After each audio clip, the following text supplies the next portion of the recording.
Tapos ang usapan, kung hindi, sampal niya yung resulta doon sa mga nag-aakusa sa kanya. And called on you to undergo a hair follicle test, citing the constitutional principle that public office is a public trust. What do you say to this, Mr. President? No. No. Why should I do that? You don't see what they say, public trust, public office, public has nothing to do with the follicle test, please. Tinanong na si Mr. President kung mag-a-undergo ba daw siya ng hair follicle drug test. At ito ang sagot niya. Rodriguez again called on you to undergo a hair follicle test, citing the constitutional principle that public office is a public trust. What do you say to this, Mr. President? No. No. Why should I do that? You don't see what they say, public trust, public office, public has nothing to do with the follicle test. There's no connection. Anong koneksyon? Ha? Tinatanong mo anong koneksyon? Mr. President, kung nagdodroga ka, hindi ka makakaisip ng maayos.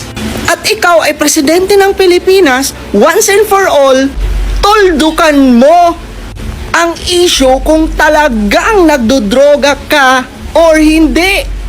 Pero yung sagot niya mga lods, no, pikon ka na. Napipikon na siya eh. Kasi malapit na siyang nako-corner sila sa mga ganyang tanong. Pansinin niyo mga lods. And galing pa yun kay Attorney Vic Rodriguez. Eh di ba si Attorney Vic Rodriguez is malapit dati kay PBBM? May something wrong talaga kasi bakit yan ipipilit ni Attorney Vic? Nako naman, Mr. President. Guys, napanood niyo yung interview kay Baby M about follicle drug test? Anong sagot niya? No. Public office is a public trust, has nothing to do with follicle drug test. Actually, Mr. President, meron. Kasi may usok, may video na nagko-cocaine kayo. May video nag-circulate. Tinake down ng Facebook. Kasi sabi nyo AI. Pero bakit binalik? Kasi nung ni-fact check nila, hindi AI. Totoong tao. Now anyways, kung negative kayo, tapos ang nag-a-accuse sa'yo ang kabilang kampo, di ba? Mag-drug test kayo for the benefit of the doubt. At least, makikita ng tao na yung kabilang kampo nagsisinungaling. Pero bakit ayaw nyo? Yun yung tanong. Are you waiting for the right time? Kasi nagka-cleansing pa kayo? Kasi yung follicle drug test, it's yung substance, yung history ng substance abuse, nagsastay yan sa book natin sa follicle from 6 to 1 year. Siguro nagka-cleansing ka, no? Antayin mo pa, delaying tactic muna. Tapos by the time na nagpa-private check-up ka, test ka, negative na, doon ka pa mag-public magpalabas sa publiko na nag-negative ka, no? Ba't ayaw nyo ngayon? Yun yung tanong. Positive? Wala akong masabi. Wala talaga akong masabi dito, Pero isa lang masasabi ko, wait lang. Basahin muna natin ang statement ni The Junior. Marcos rejects call for hair follicle drug test. Says it has nothing to do with public trust. Hoy, one major thing nga na pagkakatiwalaan ka ng buong sambayan ng Pilipino ang mapatunayan mo na hindi ka positive sa droga. Bakit mo i-reject ang calls for hair follicle drug test? It's very sketchy. Is this something that we don't want to know? Or ano? Something's very fishy, no? Well, pagkakatiwalaan nyo ba yung parang he's hiding something from us? Oh my God.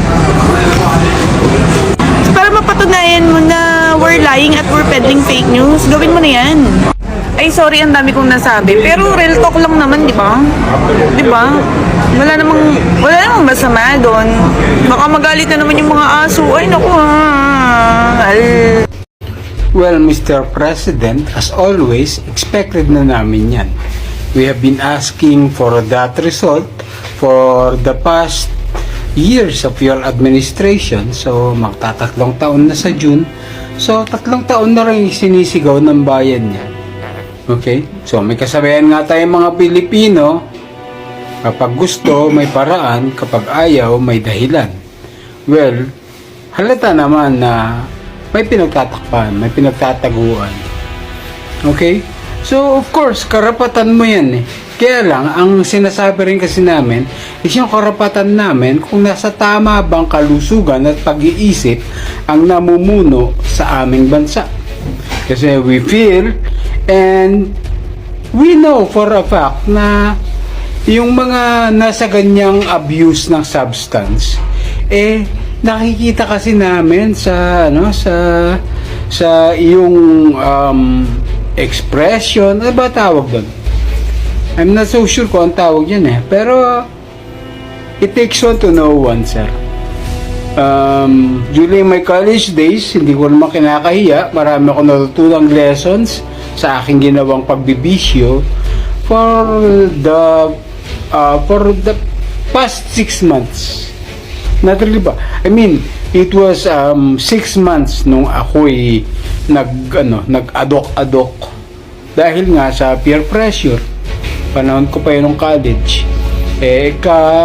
Balita namin, ikaw nasa ganun pa lang na edad.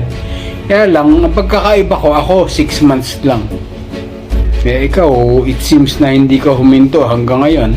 And now that you became the president of this country and karapatan naman naming mamamayan na alamin ang kalusugan mentally at physically ng aming Pangulo, hindi mo kami pinagbibigyan. But don't worry, again, alam naman namin, kaya lang, karapatan mo yan, kaya lang may karapatan din kami. So, tingnan natin kung sinong masusunod sa bandang huli. Ang sabi nga ng ating konstitusyon, ang kapangyarihan ng isang bansa ay nagmumula sa mga mamamayan nito. Hindi naman sinasabing nagmumula sa presidente o mga leader nito. I agree with the assumption that he is a drug addict because he continuously refuses to do a drug test. Napakadali naman, di ba? Tulad ko, napakadali naman. Sinabi ko kaagad, gusto niyo ng neuropsychiatric test o kung ano pa man yung test na gusto niyo i-take ko, gusto niyo ulitin ko yung bar exams, lahat yan gagawin ko. No questions asked. Gusto niyo ng drug test?